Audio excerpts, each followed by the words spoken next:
And then come 11 plus, as you might call it. And we got our exams, and then we were all given a letter, take that home to your mum. It was about school uniform. So my mother had to take out a provident check. A Proviman's coming, you know. This was more debt, but you don't think a lot about that. And I was taken to a shop and fitted out the wee skull cap, a blue cap with gold piping on it, a blazer with a badge and piping around the cuffs, around the lapels, and my first pair of long trousers. Oh, here. Dead posh. Our first day there, I think it's probably still the same. Newcomers go to the assembly hall, which was the gymnasium, and it had lots of seats in it. And your name was called out, and you walked and stood behind the teacher. This was going to be your new class. Now, some of my old pals who can't Wadrick were in it. Some of them more academic than I was. They were selected to go for languages. I was one TF, technical and French. So we were going to get French, but some of them was Latin and French, you know. And the technical was woodwork, metalwork. So once we got lined up and the teacher says, right, follow me. I'm going like that, and my mother's waving, you know, and I'm waving. And this boy in front of me, he's waving to his mum, and I seen him going like that. The minute his mum turned, the hat was on, and he was carrying a duffel bag. He stuffed a wee cap into a duffel bag, so I waved my mum. So mine came up, and my school bag was a gas mask haversack, you know, nice proportion, what do you call it? Wee partitions like. And I stuffed my cap in there, and off we go.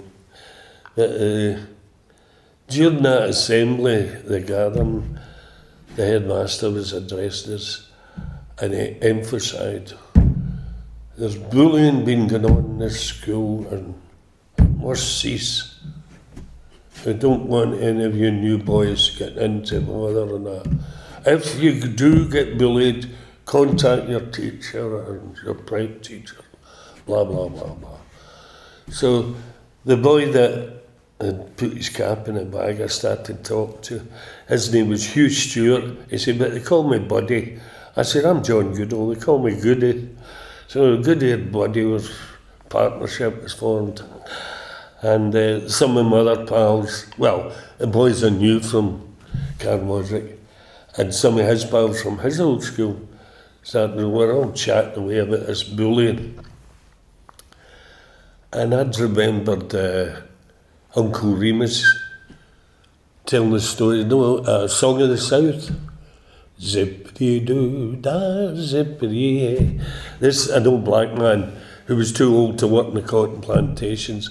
So the kids that were too young, he would get them, he would tell them stories about your brothers and sisters, all the animals were your brothers and sisters. I'd remember this story, and how the wee rabbit always got the better of the big bear and the fox, the bullies. How the rabbit always outwitted them, and I thought, there must be some way we can outwit the bullies. And Buddy says, well, when he was in that hall, I says, there must be, I would say 200 or maybe more. He says, you imagine bullies taking on an army like that? I said, aye, that's an idea, isn't it? But we need some kind of army uniform. He goes in his duffel bag, and he says, this.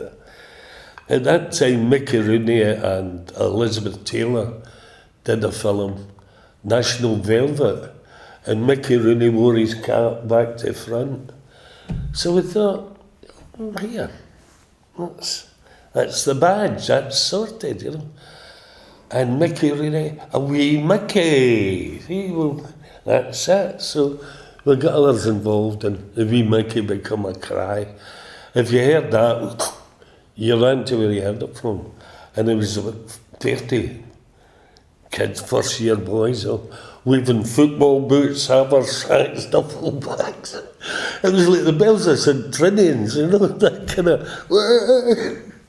And the bullying stopped for that year anyway.